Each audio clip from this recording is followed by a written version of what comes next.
Welcome to triple S சமையல். இன்றைக்கி தள்ளுவண்டி சாம்பார் எப்படி செய்யுதுன்னு பார்க்கலாம். இது கொஞ்சம் தண்ணியாக இருக்கும். தள்ளுவண்டி சாம்பார்லேயே 2-3 இருக்குது. இதில் 2வது வகை இது. எப்படி பண்ணுறதுன்னு பார்க்கலாம். 3 வெங்காயம் எடுத்து தோல் சீவி வச்சுருக்கேன். 2 தக்காளி, பூண்டு, கருவேப்பிலை வச்சுருக்கேன். கருவேப்பிலை தாளிக்கிறதுக்கு தான். இங்கே பாருங்கள், குக்கர் எடுத்துருக்கேன். குக்கரில் இந்த வெங்காயத்தை கட் பண்ணி போட்டுடணும். பெருசு பெருசாகவே கட் பண்ணி போடுங்க, ரொம்ப பெருசு வேணால் நீட்டாக.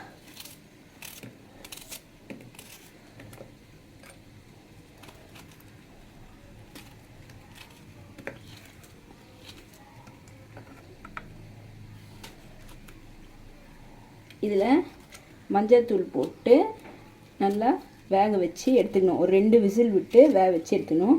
நான் வெந்த உடனே உங்களுக்கு காமிக்கிறேன். இங்கே பாருங்கள், வெங்காயம் தக்காளி எல்லாம் வெந்து போச்சு. 5 மிளகா போடணும், இத்தினூண்டு புளி போடணும், சொல்ல மறந்துட்டேன் அது. இந்த பாருங்கள், எல்லாம் வெந்து போச்சு. இதை ஆற வச்சுட்டு மிக்சி ஜாரில் அரைச்சிட்டு இந்த தண்ணி இருக்கு இல்லையா, அதையும் சேர்த்து வச்சு அரைச்சிடணும். தாளிக்கும் போது உங்களுக்கு காமிக்கிறேன்.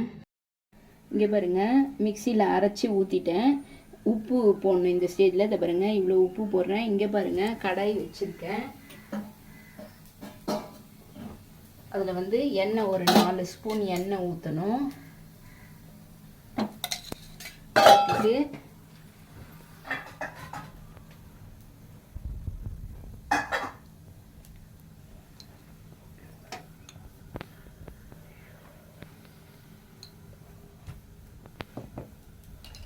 எண்ணெய் காஞ்சி ரெடியாக இருக்குது. இந்த ஸ்டேஜில் கடுகு போட்டுடணும்.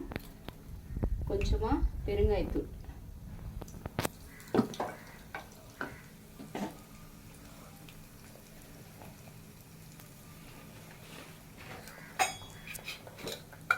அப்புறம் கொஞ்சமாக மஞ்சள்தூள்,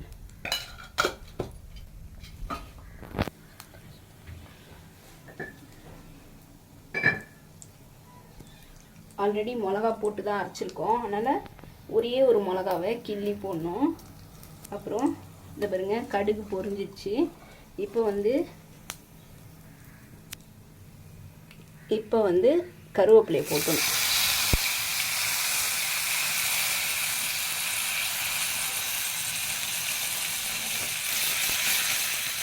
இதை பாருங்க, இதில் எடுத்து ஊற்றினோம். ஊற்றிட்டு இதை பாருங்க, கேஸில் வச்சுருக்கேன்.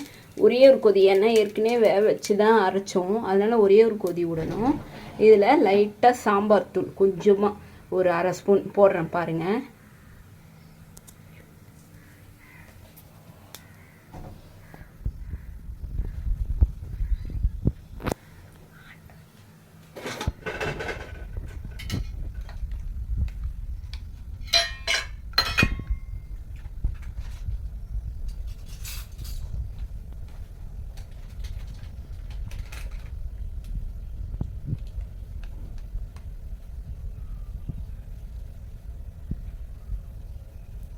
இங்கே பாருங்க, 1/2 ஸ்பூன் அளவு சாம்பார் தூள் போட்டுட்டேன்.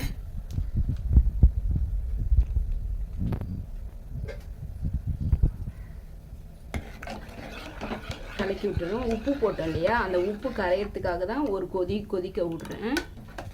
இந்த பாருங்க, சூப்பராக ரெடி ஆயிடுச்சு தள்ளுவண்டி சாம்பார். இந்த டிஷ் உங்களுக்கு பிடிச்சிருந்தா லைக் பண்ணுங்கள், ஷேர் பண்ணுங்கள், சப்ஸ்கிரைப் பண்ணுங்கள், பெல் பட்டனை டிங்குன்னு வச்சுருங்க. Thank you very much.